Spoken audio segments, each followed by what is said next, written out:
We've got some fresh new young talent doing some things that I know you haven't heard before. 1, 2, 3, listen. Welcome to Finances, your home for all things financial, investment, money and lifestyle. Hosted and curated by the very talented team of certified financial planners at Burke Britton Financial Partners. This is the Finances podcast, and my two guests today, Jasmine O'Brien and Katherine Dennis, principals at Sladen Legal's employment law team. Have I got that right? That's right. So Sladen Legal, we're the Melbourne-based arm of Harwood Andrews, and thank you so much for having us on today. No, it's a pleasure. Thanks for taking the trip down the road. Your back looked a little bit sore, Katherine, when you got out of the car. It's a big drive all the way down here to Geelong.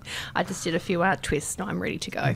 Now, we were just talking about our relationship. So the Harwood Andrews have been a Geelong kind of institution for, I don't know, how many years? Have you got any idea how long Harwood Andrews has been around for in Geelong? I do, because the week I started, they hit 175 years. Oh, wow. And we're now 6 years later. So I think we would have just had our 180th birthday. Wow. And so maybe this is a bit of a history that I'm not aware of, and this is a question without notice. When did the partnership or the aggregation with Sladen Legal actually happen? So Sladen Legal, as an entity, started up in 2013. So we're still very much part of Harwood Andrews. It's one firm, but our Melbourne office is branded as Sladen, just to differentiate ourselves outside of the Geelong market. So that's been a very successful move. And sorry, how long ago was that, did you say? 2013. Okay, so that aligns pretty closely to exactly when the two of you joined. Is that right? Is it 10 years at Sladen, or have I got that totally wrong? So 10 years for Sladen Legal for its creation, but Jazz and I have worked together at a previous firm. So I'd say our professional relationship has spanned 10 years. We've both been at Sladen Legal for 6. So that's right. Yep. So we go back, I think, to the start of 2013 when I joined an employer lobby group, Australian Industry Group, and met Katherine, and Katherine was doing a great job, and we started to work very closely together, and here we are 10 plus years later. Now, we're going to talk employment law. I know everyone's excited to hear about employment law today, but the way our podcast normally rolls is we like to get a little bit of the backstory of our guests. So let's go as far back as you'd like to go in terms of where you both grew up, where you went to school, and how you eventually found your way into employment law and Sladen Legal. Maybe, Katherine, I might start with you. Yeah, absolutely. So I grew up in Melbourne. Went to high school in Ivanhoe, so I went to Ivanhoe Girls. My family then moved to Albury-Wodonga actually for a couple of years. So I did my HSC at year 11 and 12 at Scott's up in Albury. That's HSC because it's in New South Wales. That's right. So HSC, not VCE. I then came back down to Melbourne for uni and moved back down, did my law arts degree, worked pretty much throughout the entire studies. And then I joined AI Group, as Jazz mentioned, the Employer Association, finished my legal training to become a practicing solicitor, and was there for over 5 years, and then made my way to Sladen Legal. So that was a lightning run through your history. Can I go back just to your high school days? Sure. Where was the interest in law? Yeah. Like, was that something that came from your family, or was there an influence that actually led you down that path, or did you have zero idea what you wanted to do when you left school? Yeah, a lot of my family are in the legal profession, so I always had an interest in law. I studied it in year 11 and 12 and did quite well. I was always interested in it. However, I initially started off in journalism. I thought I would probably be better placed there. Okay. Got into a couple of years in that degree and realised it wasn't for me, so I transferred into law. What was it about journalism. So the course, not a role. You actually Correct. okay. Yeah. So studying. Look, I just probably realised it wasn't what I thought it would be for me. What did you think journalism was going to look like? Look, and I was 18, 19, so a baby. But I don't know, it just wasn't really what I thought it would be. Not that, you wanted to be an anchor or anything like that. I loved writing. I was always quite good at writing. I don't know, it was probably not aligned to where I wanted to go as well. And so I always was really interested in the law and humanities and things like that. And social justice was a big piece for me as well. So I think perhaps my personality and me maturing as a person, those things aligned better to law and what you could get out of studying law. Obviously, I've been practicing for a long time now, but I think the opportunities that you have from studying law, there's many there, and they aligned with what I probably wanted to do personally. Was there a push, given that you had family members in the legal world? A little bit. Look, they are in a different area, family, criminal law, but I also always loved working with people. I loved politics, still do, and there's that political bent to employment law. It's much more fluid. There's a huge social influence to the laws, which really aligned with what I was passionate about and still am. So I think the fit of employment law very much suits my personality and the areas that I find really interesting. Do you have siblings? 2 brothers. Yep. Did they end up in law as well? No. No. What do they do with themselves? One's in actually property management and one is an electrician. Okay. Yeah. Great. Yep. All right. Well, that probably brings you up to date with where we are today. Yes. Jasmine, let's go back as far as you'd like to go. It's fascinating because first time I've learned that about Katherine today, but remarkably similar in that I went through high school wanting to be a journalist as well. Really? And born and bred in Melbourne, went to school in Melbourne, graduated year 12 in 2001, and through the whole of that time I thought I'm going to be a journalist. Yep. And was really set on that. And at that time the RMIT journalism course was the course to do. And I probably surprised myself in year 12 in a good way. And I thought, hang on a minute, I could do law here. So where was, same question for you, where was the journalism influence? Did you want to be an anchor? Did you have a passion for writing? Loved writing, and I still do. And we often talk about how your writing changes. And back at high school, your writing was so floral and so creative and so poetic, and now as a lawyer it's just so clinical. There's not a wasted word. But I got into law and media and communications at Melbourne Uni, and I started that, and I thought, well, I'm just doing law because I've got the marks, it'd be silly not to do it. But it gradually took over. I sort of made a great group of friends in our MediaCom law stream. But law sort of ended up taking up most of the time, and you sort of hung out at that law building at law school instead of going up to the main Melbourne Uni campus. And you get 3 years in and you think, well, be silly not to finish it. Be silly not to get qualified. And lo and behold, that just sort of took over. And with the benefit of hindsight, I'm pleased it worked out that way. Yeah. So, was there family members in your greater circle that were in the legal industry or not? No, not at all. So Dad's in construction, had a construction business, and we sort of grew up very much with that business mentality and having that sort of entrepreneurial spirit sort of drilled into us. But my sister is a lawyer, a barrister up in Sydney. But yeah, no lawyers in the family prior to that, at least that I'm aware of. So when did you graduate? Well, I don't want to age you too quickly, but when did you graduate? Look, I graduated from uni in 2007 and started full-time work at Clayton Utes in 2008. So I will show my age, I did what was then called articles instead of a graduate year, where you rotate through different parts of the firm. And I went to litigation. I thought, I'm going to be a litigator. I'm going to love this. Didn't enjoy it and fell into workplace relations. Is the ideal around litigation sort of the Hollywood depiction of litigation, or is that why there's a Yeah, tendency? Because most definitely. most of the legal professionals I speak to, they all talk about litigation being sort of the optimum or the ideal, and when they get in there, they realise, actually, I've got to find another niche. Well, that's it. Because growing up, the TV show, and I was heavily influenced, I think, by the TV shows, was Ally McBeal. Oh, of course, And yeah. that Great just soundtrack too. Oh, I still pump the soundtrack. Yeah, I do too. It's great. It's just, I saw that and I thought, I want that. I want great colleagues. I want the excitement. I want the drama.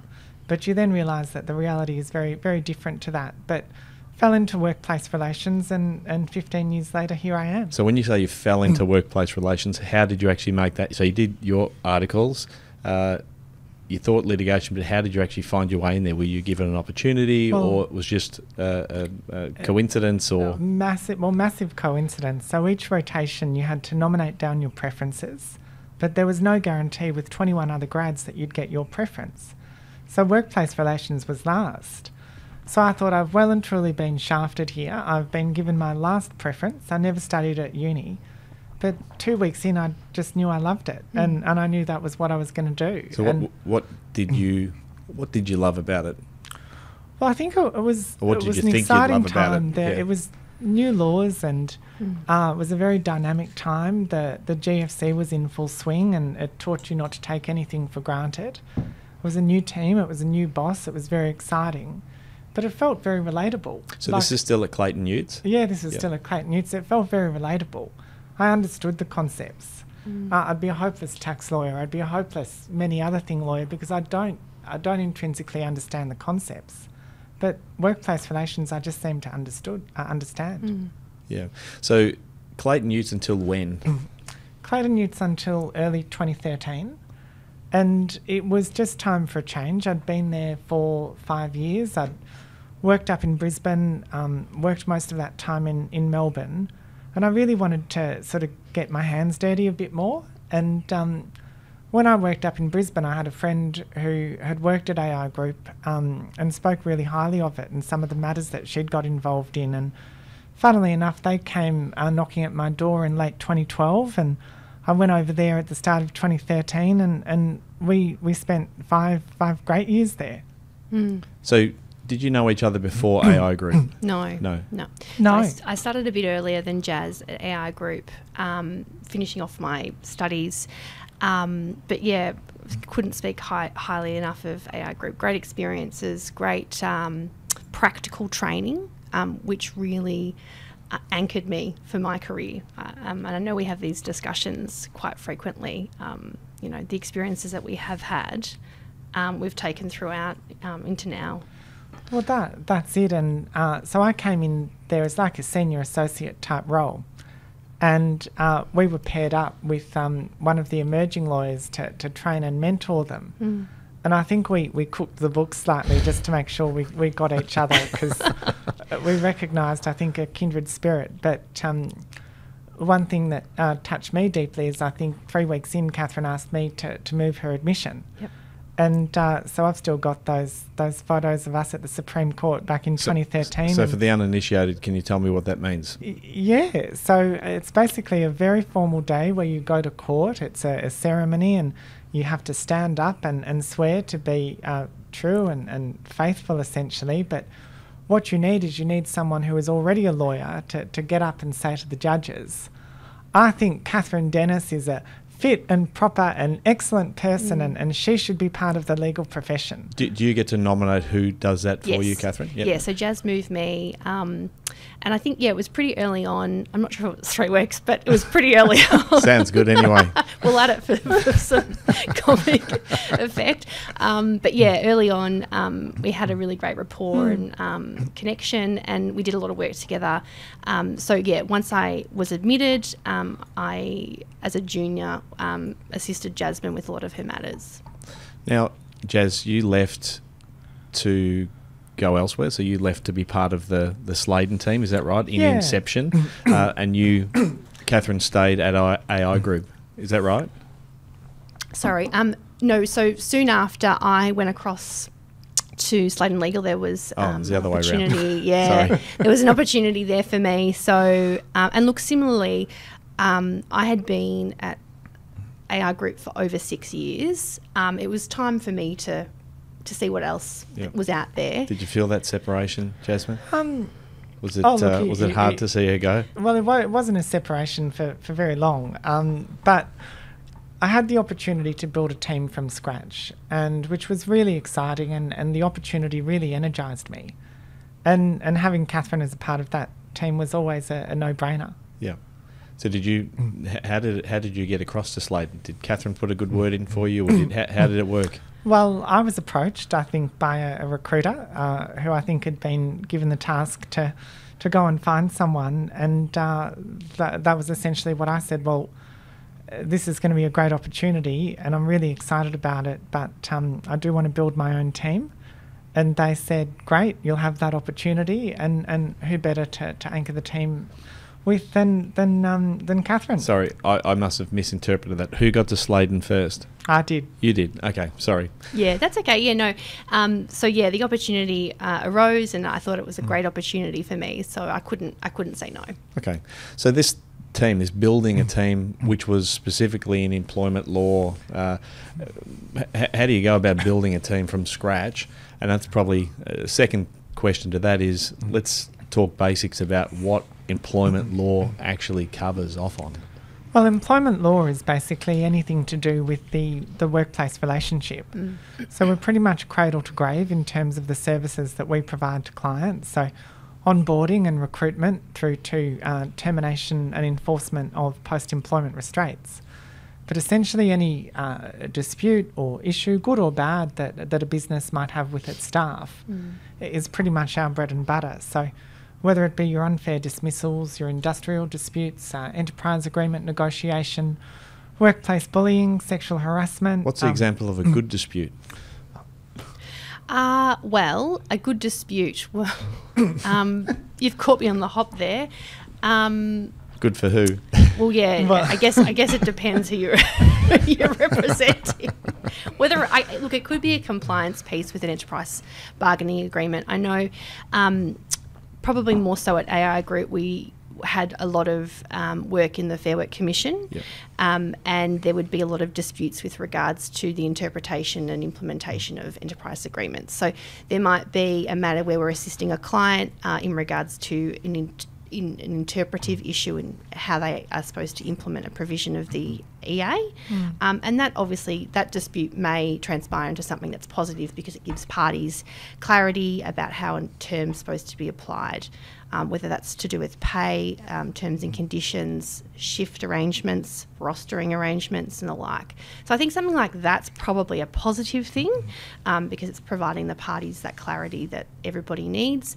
But mainly the disputes that we deal with I would say the disputation is either side they're in dispute about something, whether it's the lawfulness of a dismissal, whether they're saying that they were discriminated against for whatever reason. It might even be at the front end. They're saying that they didn't get a job because of a prohibited reason. So Jazz is spot on in that we work from 0 to 10, the full spectrum of the employment relationship, and you become very aware and your clients' businesses and what they need and what their overarching objectives are, so you can then assist them in achieving those objectives, which is obviously pretty important.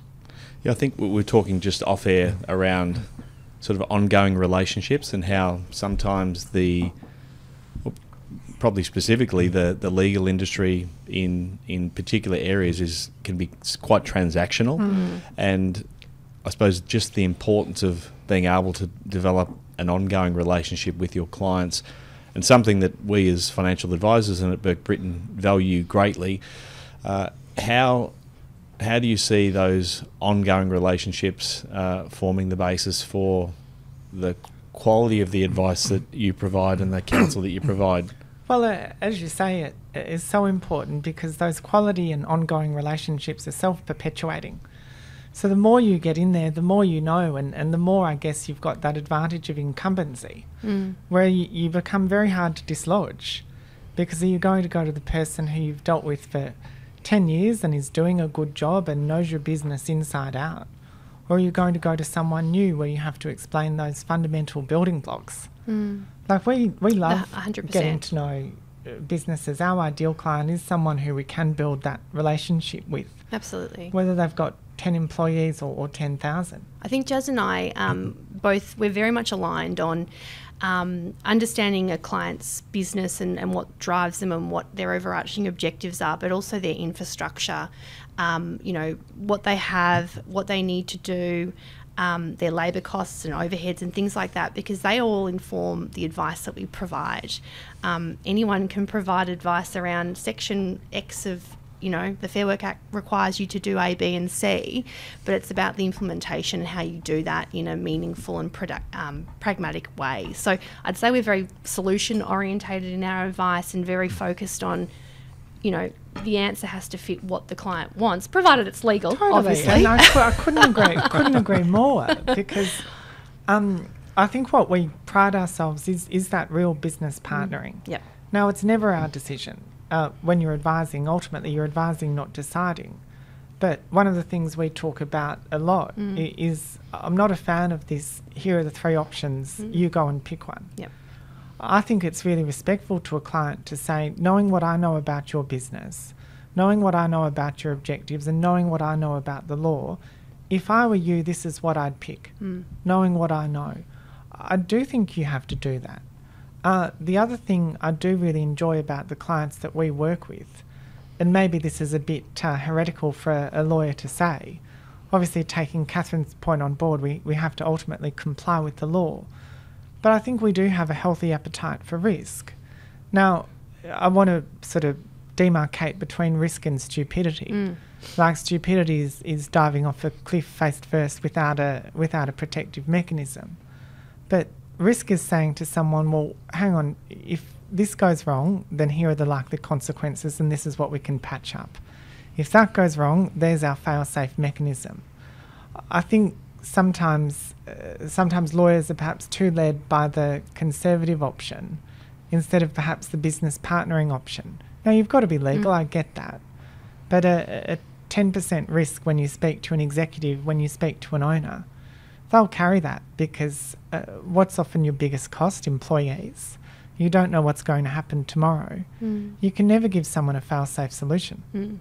Yeah.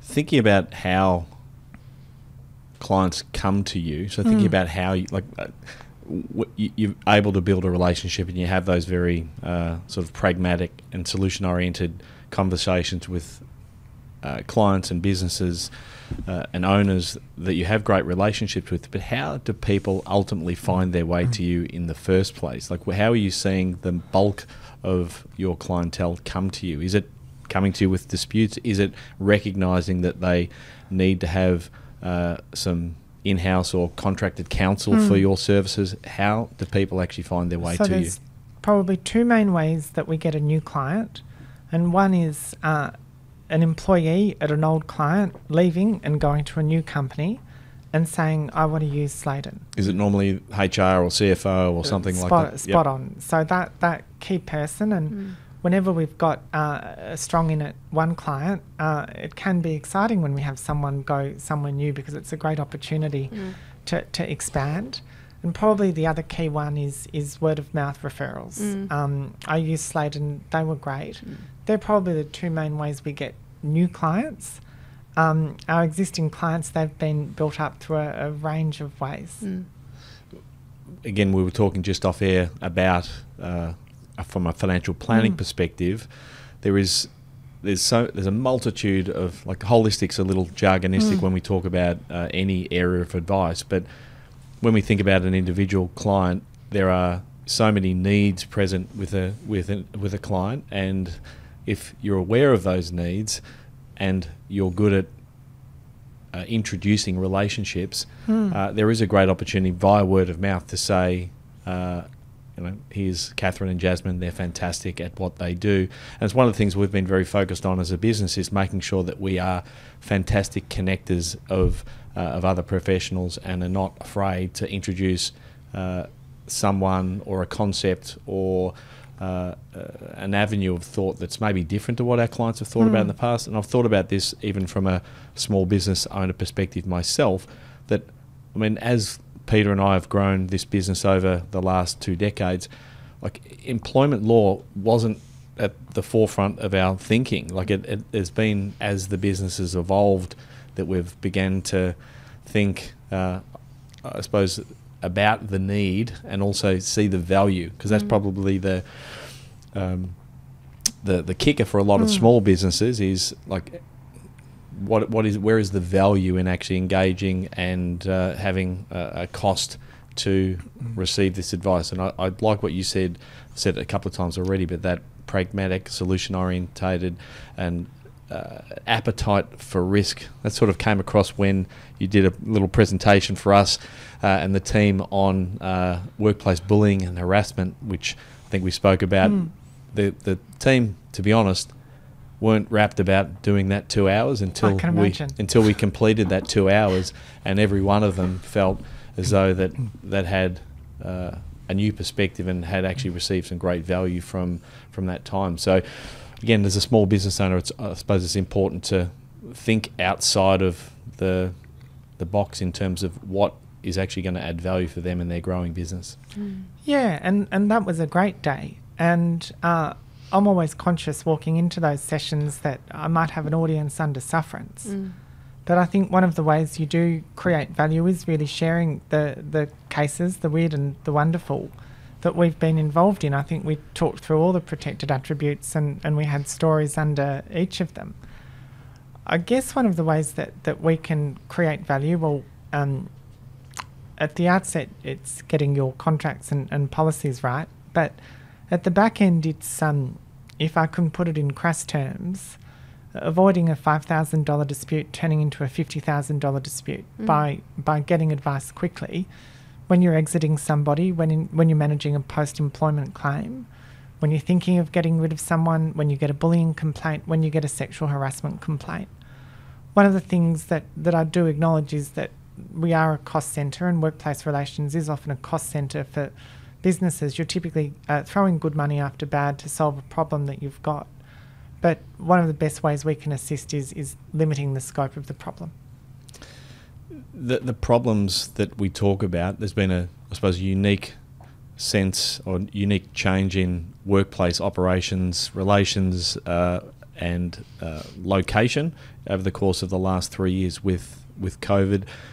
Maybe, Katherine, if you want to talk to what sort of impact that has had on businesses and how they think about their employment arrangements. Yeah, it's really interesting. I guess just to kick off, Jazz and I have had many discussions on this particular issue with regards to flexible working arrangements and the desire that we see for those flexibilities to continue. We are hearing a lot from our clients that employees who have worked from home during the pandemic are wanting to kind of continue those flexibilities because they're now used to that.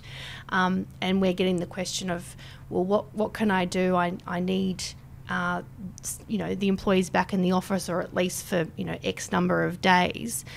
What can I do to do that? So it is a really current issue, and just to top it off, there's obviously been legislative changes to the Fair Work Act with regards to those flexibilities increasing and broadening. So we might talk about that in a bit more detail. But I guess for the most part, what we would be advising our clients is that, look, first and foremost, if they can work from home flexibly and the employees are still being productive, it's important to look at, well, can that actually continue? And if it can't, why not? We hear this, well, I just want them back just because. So it's really about unpacking, well, what's the real issue here? Is it because, there's a cultural decline in engagement between employees? We don't have that anymore. Is it because, you want to mandate, one day in the office so you can have catch-ups with people, team meetings or whatever? I think it's about really looking at the utility of why are you wanting to mandate returns to the workplace. Because it won't suit every industry and it won't suit every workplace. Some industries, working from home, in itself is just not viable. But obviously I'm referring to working from home. Flexible working might be changing your hours, working from home remotely sometimes and coming into the office. So it's a very broad thing. But I guess what we are seeing in addition to that is, I suppose, the change in expectations to some employees, maybe starting off in certain industries, that the expectation is that they work from home, or at least more so than in the office. And that's a very interesting issue to manage. I always say, and Jazz and I have had this discussion, it's really critical that you're clear around expectations from the get-go. If it's wishy-washy, it's never going to end well. Yeah. And I think those observations are fantastic, and in many ways has answered the question that I get commonly, which is, well, how do I get staff back in the office? Now, well, you tell them is the blunt answer, but what Katherine's really answered is the question that they're really asking, which is, how do I get staff back in the office without wielding the big stick? And there's an assumption there, well, is that the right thing for us to do? We had one matter talking about expectations where someone in their first week said, look, I'm finding it a bit challenging to be in the office from 8:30 to 5:30. And the client said, well, let me solve that problem for you. See ya. So, you know, you do need to be mindful about not overplaying your hand. But I think the key thing is that there is no one size fits all. Like in the legal industry, there's a very clear metric, isn't there? So you're very quickly going to be able to identify if someone's not performing from home. But even accepting that productivity is there and productivity can be managed remotely, you really start to get into a discussion about what sort of environment do you want. I admit... And culture. I think culture's a big one as well. Like I love coming to the office and seeing my colleagues. I love the camaraderie that we have and the discussions. I don't think we need that 5 days a week, but at the same time, you know, I would want to very much maintain that. I think it's just such a core component of a workplace that I like. Now, someone could come to me and during an interview process and say, Jasmine, I want to do 4 days from home, and I'd say, well, this isn't the environment for you. Now, they're going to go and get that somewhere else, I have no doubt. It's not me taking an ideological viewpoint. It's just about what sort of environment and culture do I want to be part of. So assuming that someone comes to you at sort of the cradle sense of putting together an employment arrangement or hiring a team, what are the things practically that they need to do to make sure that the expectations are set and that the parameters are clear? Is it conversations alone? Well, is it you have touched on one of our key bugbears, which is and to segue from Katherine as something Katherine touched on before, one trend that we've really seen over the last 10 years is probably a greater reluctance or a reduction in capability for business leaders to have those robust and respectful conversations. Yep. You've given me the easy answer. Obviously, we tell them and we share those clear expectations. But, Katherine, I know we see often people are unwilling to have those discussions. Definitely.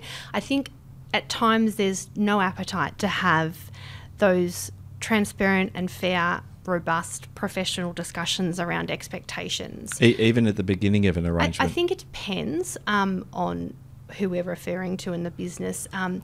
You know, it may not be something that they want to have at the front end because they don't want it to be, you know, aggressive or come across in a negative way, when it's actually not negative. It's actually, provided it's, you know, communicated effectively and reasonably, it's actually important and critical that it's done at the front end, because you're laying the foundation as to what's expected, the KPIs or the performance requirements, and you're being quite clear from the front end what is, you know, acceptable, what's not acceptable.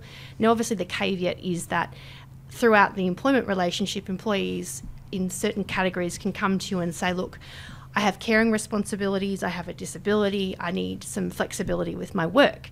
Now, obviously, as Jazz mentioned, those things need to be managed on a case-by-case basis and determined accordingly. But for the most part, from the front end, I think having those discussions in a fair and transparent and professional way is critically important. And you can do it in a way that's not confrontational.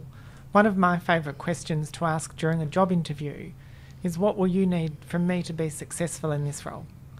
And, you know, people who've come in with prepared answers and are giving you what you want to hear.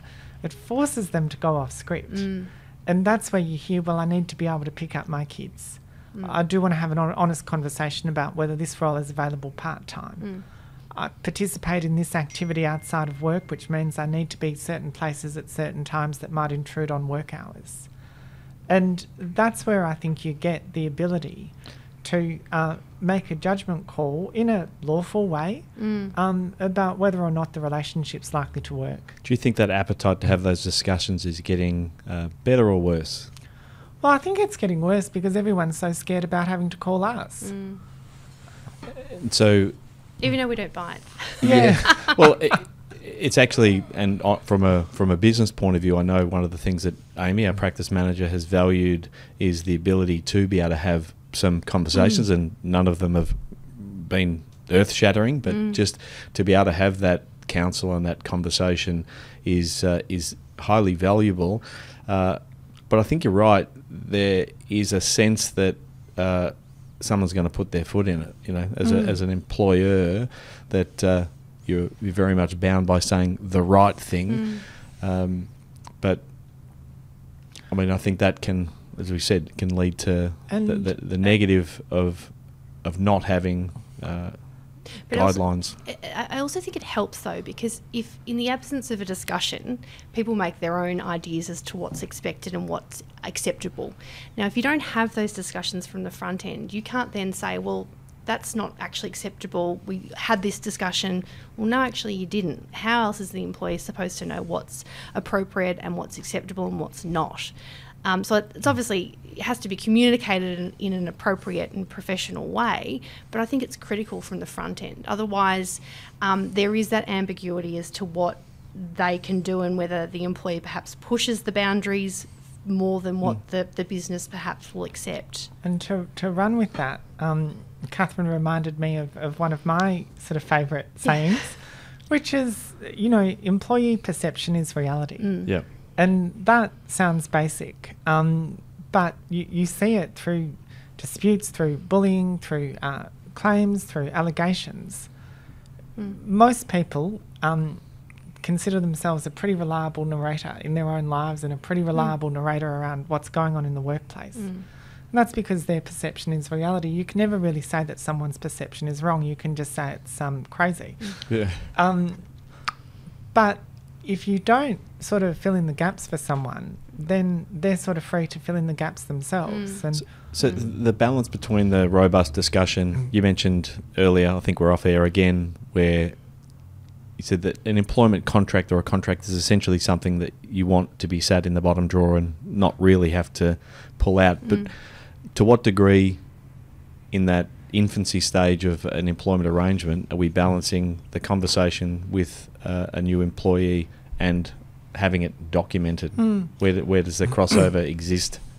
Yeah, so to use the new employee situation, you've got a 6-month period, 12 months if you've got fewer than 15 employees, to be able to terminate them without being exposed to an unfair dismissal claim. You can be exposed to effectively an unlawful termination claim, which is instead of having terminated them for poor performance, you've terminated them because they're pregnant, because they're a particular religion, because of a particular ethnicity. The answer to that question is you've just got to have enough to be able to document that you didn't terminate them for an unlawful reason. One of our favourite questions when someone comes to us and said, oh, we've got this person, they're in their probation, you know, we want to get rid of them. What's their story going to be? And it's a little bit of an unfair question because we're asking businesses to speculate, but it would surprise you how readily able that MD or that CEO or that HRD is able to come back and say, this is what they'll say. Yeah. And so our response, well, how do we defeat that? How do we respond to that? But one of the recent ones that we had, talking about not letting people fill in gaps and those robust and respectful conversations. I had a client call me and they said, Jasmine, look, just don't tell me that we're horrible people, but I just need to share something with you. I said, okay. They said, look, we just did a round of job interviews and we had someone come in a wheelchair and we weren't expecting it. We didn't have the heads up, and I really hope we didn't sort of, betray our thoughts out of respect to the person who came in for the job. We're just wondering how we handle this. Is our radar's going up? And I said, oh, look, are they the best person for the role? And the client said, no, we've got one better, but they'd be second. I said, okay, here's what we're going to do. We're going to have a second round of interviews and you're going to bring them back and you're going to engage with the elephant in the room and you're going to say, look, I see you're in a wheelchair. What would we need to know? What would we need to do to make this workplace work for you? And they'll have that question. And when we go and hire the other person, because they're the better candidate, we'll be able to readily respond to that person's potential perception that they weren't hired because of their disability. So engaging with the elephant in the room often puts you in a stronger position as an employer to respond to those sorts of claims. Yeah, having the conversation early. Exactly. Yeah. Talking about some of the... one of the things I particularly enjoyed in the presentation you did for the team was some of those real-world scenarios. Do you have... We won't go too deep in multiple stories, but you had a couple of crackers. Is there some other workplace stories that you might want to share with us that have presented a good opportunity to share with other teams? You've put me on the spot now. I know Katherine will have a few, but one of my favourites, this is about 10 years ago, occurred. I was acting for an abattoir, and two women got involved in a private fist fight at a private function. As you do.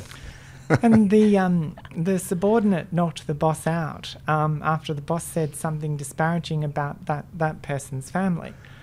And me, about 10 years ago, perhaps wildly overestimating my mediation abilities, I went off to this abattoir to mediate unsuccessfully between these two women to see if a functional working relationship could be restored. And I don't know if I can say this, but I will. But, we can delete it if you don't want. Privately, I referred to it as my BBC matter, bitches be crazy. But that one certainly stuck around. But what I take from that story is that, and one of the things that we do get involved in, is there'll be things that happen outside the workplace that aren't related to the workplace. So just as a quick little detour, some of the things you can do outside the workplace can impact your work. Like if one of your staff is wearing a Burke Britain polo and is sort of caught up in that they bash someone or they they yell at a little old lady down the street. They're outside of work, but it's got the potential to impact your reputation. So that makes me think a little bit about social media and the influence that social media can have, and brand damage when it comes to employees in their own time, on their own social media. To what degree? Oh, we had one just recently. There was a news article that came up on Facebook, a really unfortunate incident where I can't remember who. I was either a group of Muslims or a group of Sudanese had been subject to some fairly horrible treatment, and an employee at a client of ours wrote something fairly disparaging in the comments of that news article that people understandably took umbrage to. So what they did is they clicked on his Facebook profile that listed his employer, and in the morning we had about 10 or 15 screenshots from aggrieved members of the public saying, this is what your bloke is saying about this situation, and they were promptly sacked. So social media does have the potential to cause huge brand damage. We've had a lot recently, unfortunately, where employees have used their personal, whether it's Facebook account or Instagram account, making, as Jasmine's mentioned already, whether it's disparaging or completely inappropriate comments, but they've been identified as an employee of X business, and it's quite apparent that that's the case. And, you know, in some of those instances, their employment has been terminated because it's just the employment relationship has become untenable as a consequence of their conduct. And, you know, I suppose the question is that it is lawful to terminate someone who damages your brand via their own social media. Spot on. Absolutely. And that's why I was, you know, my next point always is, do you have a social media policy? Do we have guidelines as to what, and, you know, we always joke, you shouldn't need guidelines to make someone realise that putting up X is not appropriate. You know, and I you know, nothing surprises me anymore when I get calls, they've done what, they've posted what. But we always say, have your social media policy, have your code of conduct policy there. Make sure you have the induction done at the front end of the employment relationship commencing, because, you know, when you do have something like this come up, you've got very clear guidelines and parameters as to what's acceptable and what's appropriate, and you can pull the trigger in those circumstances. I'm interested in thinking about our own business and our want. Amy's, as our practice manager, is encouraging of our advisors, particularly, of being present on social media and endorsing our brand and creating referral and, you know, engagement relationships via LinkedIn and Facebook and the like. It's a great tool. You know, used correctly, it's very effective and efficient, and a great medium. But it's just about making sure employees appreciate that, you know, whatever they put out there is there. It's not deleted. That's it. And even us, and we should obviously practice what we preach. But we've branched out from your traditional LinkedIn recently, and Katherine started up our own Instagram account. You've got your own sort of podcast on Instagram. Safe to say, there's nothing disparaging. We haven't posted anything disparaging or political in any capacity on that. Well, let's give that a shout out. So what's your Instagram channel called, and what are you talking about? Two Lawyers Talk, Jazz and I. It's a weekly video that we do. Look, I jokingly say it's mainly for our wardrobe, but it's topical issues that are in the media or matters that we're currently dealing with, and we have a bit of a chat about that. What day does it come out? Usually on a Tuesday. Do you record it on a Tuesday? We record it on a Monday. Record it on a Monday for Tuesday. Okay. So it's a number 2 Lawyers Talk. Yeah. Okay, great. We'll pop that in the show notes for sure. Now, would you believe we've been talking for nearly an hour? Really? Yes. Very easy to talk about yourself, isn't it? We do love a chat, Jazz. Let's go back to talking about the Two Lawyers Talk Instagram.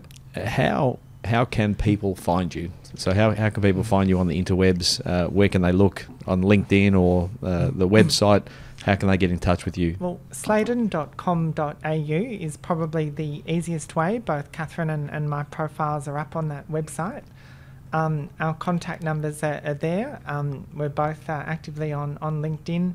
There's Two Lawyers Talk. I don't know if I should say our phone numbers on our emails while we're on this, but I think the best way is just to Google us or go to the Sladen Legal website. Yep. Is the easiest way to find us. Yep, I'll make sure I pop that in the show notes. So before we wrap up, is there anything else in closing that you'd like to say, or any other closing call to action to any HR department or CFO or a small business that is maybe thinking about being proactive before there's an issue with things in their employment arrangements?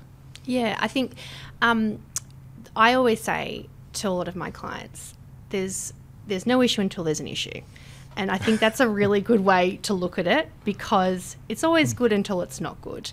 So I think being proactive is critically important. I think it's really important to have the infrastructure there from the get-go. So it also empowers you, your HR, your management team, senior management team, to actually have conviction in their decisions and actually implement them appropriately and actually stand behind their decisions. And when you have the infrastructure in place, it gives you the confidence to make those decisions and actually stand behind them. So that's what I would say. Be proactive, implement those infrastructures, and then have the confidence to actually do what you want to do subject to it being legal and fair, obviously, but have the confidence to do those things.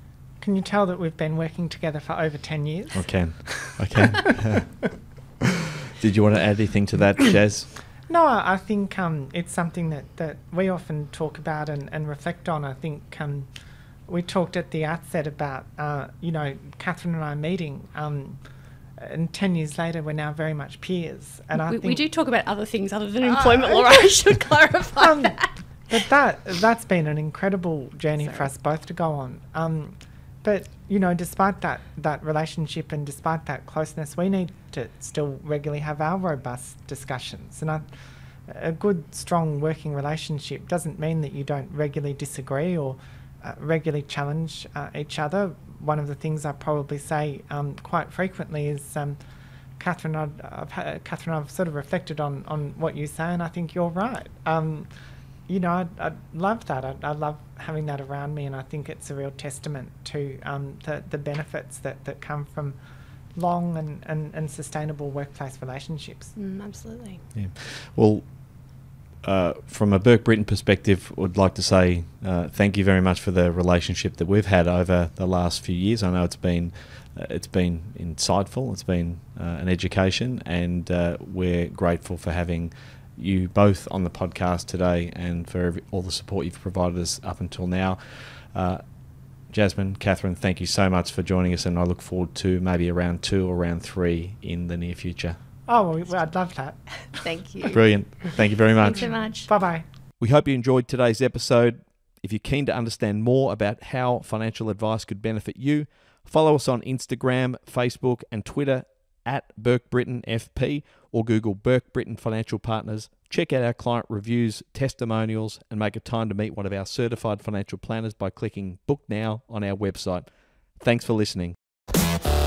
Any information contained in this podcast is of a general nature only. No account was taken as to the objectives, financial situation, or needs of any particular person. Therefore, before making any decision, listeners should consider the appropriateness of any information with regard to their particular objective, financial situation, needs, and seek independent advice from a licensed professional specific to their circumstances. All right, hit it. That translates to, don't be a moron and act on what some random person says on a podcast. Take personal responsibility, do your homework, ask questions, and speak to an actual human that knows what they're talking about before you do anything. PB Financial Solutions Proprietary Limited, trading as Burke Britton Financial Partners, are authorised representatives of AMP Financial Planning Limited, AFS, licence number 232706.